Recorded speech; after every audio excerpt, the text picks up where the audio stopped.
Video.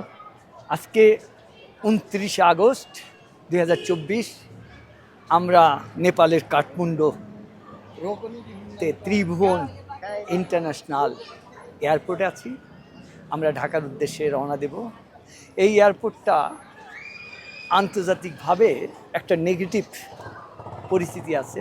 এখানে অনেক বড় বড় অ্যাক্সিডেন্ট হয়েছে। এটা নেপালের একমাত্র এয়ারপোর্ট। এয়ারপোর্টের বাইরের সামনের দিকটা দেখতে বেশ সুন্দরী, এবং আমরা ওই দিন আসলাম যেদিন, সেদিন এয়ারপোর্ট দিয়ে আসছি, এবং আজকে আমরা চলে যাচ্ছি। এই এয়ারপোর্ট দিয়ে আমরা চলে যাব। এটা আমাদের 1.5 ঘন্টার ফ্লাইট ঢাকার, এবং আমরা এই যে কয়েকদিন কাটালাম কাঠমান্ডু তার আশেপাশে, অত্যন্ত ভালো লাগা নিয়ে ফিরে যাচ্ছি। আমরা এখন এই টার্মিনালে প্রবেশ করব।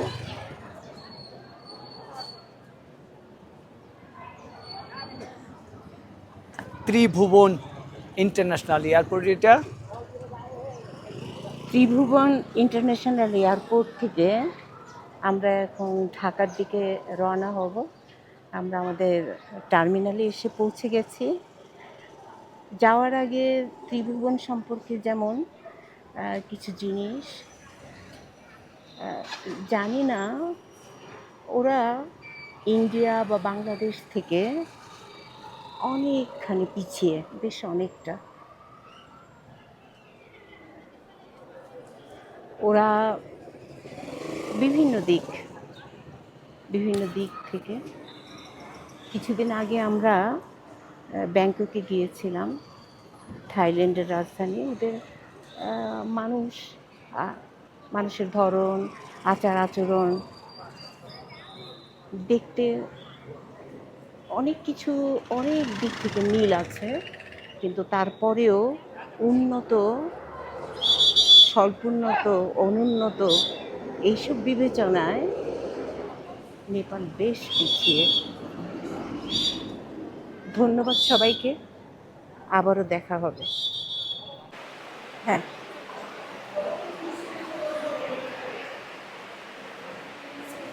আমরা এখন বোর্ডিং করতে আসছি। বাংলাদেশ এয়ারলাইন্সের কাউন্টার আরও কয়েক মিনিট, 15-20 মিনিট বাকি আছে। আমরা একটু আর্লি চলে আসছি। এটা ঢাকা এয়ারপোর্টের চেয়ে বেশ ছোট, তবুও সুন্দর একটা এয়ারপোর্ট। আমার মনে হয় নেপালে আরও কিছু এয়ারপোর্ট আছে, সেই জায়গাটায় আরও একটা মনে হয় আছে, আমি ঠিক জানি না। এদিকে আমরা যদি যাই, নেক্সট ইমিগ্রেশন, পাস কন্ট্রোল, এইদিকে বোর্ডিং। আপনারা যে এখন বাইরের দিকটা দেখছেন আপনাদের সামনে, এইটা হচ্ছে এয়ারপোর্টের বাইরের অংশটা।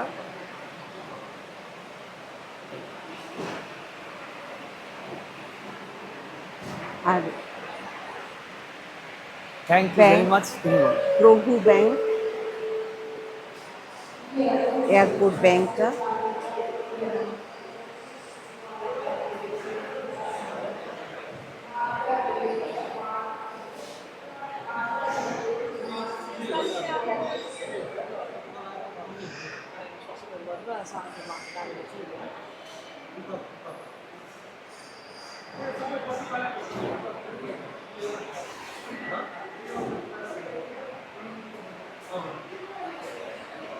এখন যেটি চাইতেছি ওদিকে। আলহামদুলিল্লাহ, আমরা এখন ত্রিভুবন এয়ারপোর্টের ভিতরে আছি। সিকিউরিটি চেক এবং বোর্ডিং কার্ড সব কিছু পেয়ে গেছি। আমরা এই মুহূর্তে অপেক্ষা করছি ফ্লাই করার। আমাদের প্লেনটা 3 ঘন্টার মতো ডিলে, বলতে হয় বাংলাদেশ এয়ারলাইন ছিল, এবং আমি মনে করি 3 ঘন্টা পরে 3টার সময় ফ্লাই করবে, এবং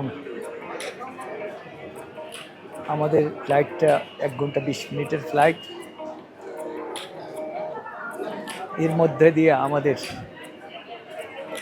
নেপালের জার্নি, কাঠমান্ডুর জার্নিটা শেষ হবে। একটা মিশ্র প্রতিক্রিয়া এই জার্নিতে। আমাদের হোটেলের ভিতরটা ভালো ছিল, রাস্তাঘাট অন্যান্য কিছু ঢাকার মতোই, লোকগুলো অনেকটা এরকমই। ঢাকার চেয়ে আবার যে একটু গরিব মনে হলো ওদেরকে, ইকোনমিটা ছোট। ত্রিভুবন এয়ারপোর্টের ব্যাপারে এই ভিডিওটা করার মূল কারণ হচ্ছে এই এয়ারপোর্টে অনেক প্লেন অ্যাক্সিডেন্ট হয়, বিশেষ করে ল্যান্ডিংয়ের সময়। এবং এর মধ্যে দিয়ে আমাদের নেপালের 3টা ইউটিউবে ডাউনলোড করলাম। আপনাদের সবার শুভেচ্ছা জানিয়ে আমরা শেষ করছি। ধন্যবাদ।